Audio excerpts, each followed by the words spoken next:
No, takže sme tu. Tá doprava tým metrom sem to bola, to bolo hodinu, cez hodinu sme išli. Prišli sme sem, ideme sa trošku nájsť rýchlo, lebo deti sú hladné.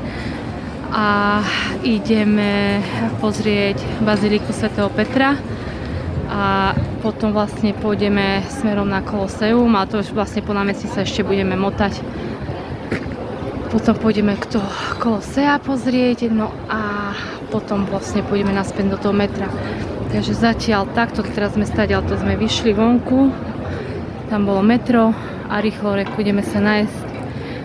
Ceny celkom fajn, nemôžem povedať, tých 8-16 eur, hej. Nejaké cestoviny a pizza, takže v pohode a takéto suveníry, ako to je, nie je to ani nejako drahé euro, 2 eurá, hej. No takže to sa pokúpi. No a ešte vám ukážem takto. Takto.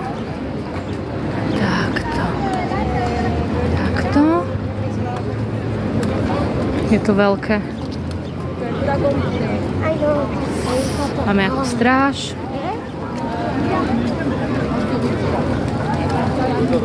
Strašne je horúco, ja neviem, či nie 40 stupňov ľudia. Ako brutálne horúco je.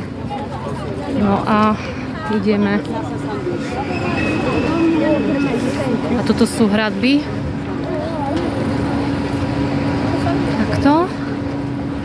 Tam je brána. Tam pôjdeme.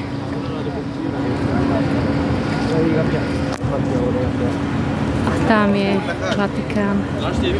Pôjdeme tam. Takže tam budeme tiež natáčať. Čaute.